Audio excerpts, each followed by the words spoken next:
അമേരിക്കയും ഇസ്രായേലിനെയും ഞെട്ടിക്കുന്നതിൻ്റെ ഭാഗമായിട്ട് ഇറാൻ ഇപ്പോൾ നാവികസേനയുടെയും കരസേനയുടെയും ഒരുമിച്ചിട്ടുള്ള ഒരു പ്രകടനത്തിൻ്റെ ഭാഗമായി 300ഓളം പുതിയ അത്യാധുനിക മിസൈൽ സംവിധാനങ്ങൾ പരീക്ഷിച്ചു എന്നാണ് വാർത്ത വരുന്നത്.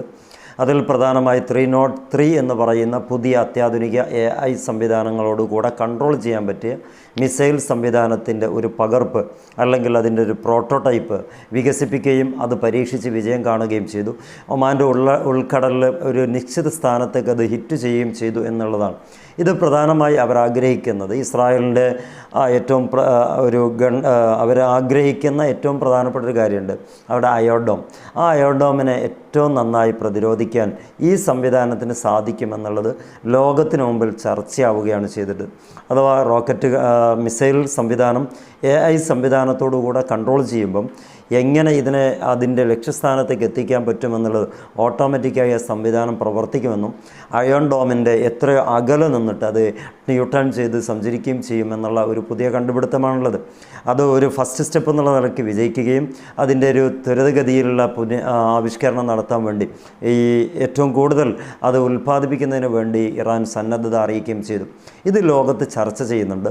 എന്തിനാണെന്ന് വെച്ചാൽ അമേരിക്കയുടെ ഏറ്റവും വലിയ ഒരു ഉന്നമനമായിരുന്നു ഇസ്രായേലിന് ഞങ്ങൾ അയോൺ ഡോം കൊടുത്തു, താഡ് സംവിധാനങ്ങൾ കൊടുത്തു.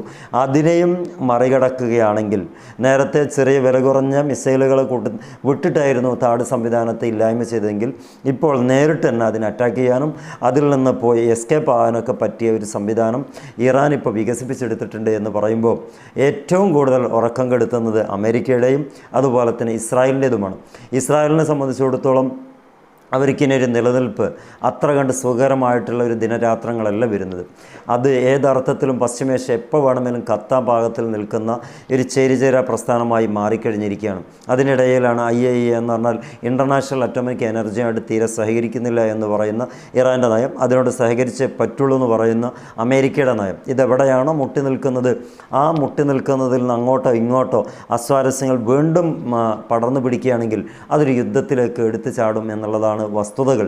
അതിനിടെയാണ് ദ്രുതഗതിയിൽ തന്നെ എല്ലാ സംവിധാനങ്ങളെയും ഇല്ലായ്മ ചെയ്യാൻ പറ്റുന്ന റോക്കറ്റ് സംവിധാനം, മിസൈൽ സംവിധാനങ്ങളൊക്കെ ഈ ഇറാൻ ഇപ്പോൾ വികസിപ്പിച്ചുകൊണ്ടിരിക്കുന്നത്. അത് നാവികസേനയും കരസേനയും ഉൾപ്പെടെയുള്ള എല്ലാ അർത്ഥങ്ങളിലും സമുന്നതമായിട്ടുള്ള നേട്ടങ്ങൾ കൈവരിച്ചു എന്ന് പറയാൻ വേണ്ടി പാകത്തിലുള്ള വലിയ വലിയ നേട്ടങ്ങൾ ഇപ്പോൾ ഇറാൻ വാർത്തയായിട്ട് വരുന്നുണ്ട്. അവരുടെ ഇറാൻ ഇർണു എന്ന് പറയുന്ന വാർത്താ മാധ്യമം നമ്മൾ പരിശോധിച്ചാൽ അവിടെ നിന്ന് കൃത്യമായി ഇത്തരം വിശേഷങ്ങൾ അപ് ടു ഡേറ്റ് ആയിട്ട് നമുക്ക് കിട്ടുന്നുണ്ട്. അതിൽ പ്രധാനപ്പെട്ട ഒരു വസ്തുത ഇതായതുകൊണ്ട് ഈ വീഡിയോയിലൂടെ അറിയിക്കുകയാണ്. ഇറാൻ എന്തുകൊണ്ടും അജയ്യമാണെന്ന് ഓരോ ദിവസവും തെളിയിക്കുകയാണ്. ഇനി അങ്ങോട്ടുള്ള ദിവസങ്ങൾ ഇറാൻ തീരുമാനിക്കട്ടെ എന്നുള്ള കാര്യത്തിലേക്ക് എത്തുകയാണ് അവരുടെ മിസൈൽ സംവിധാനങ്ങളും ആയുധ സംവിധാനങ്ങളും.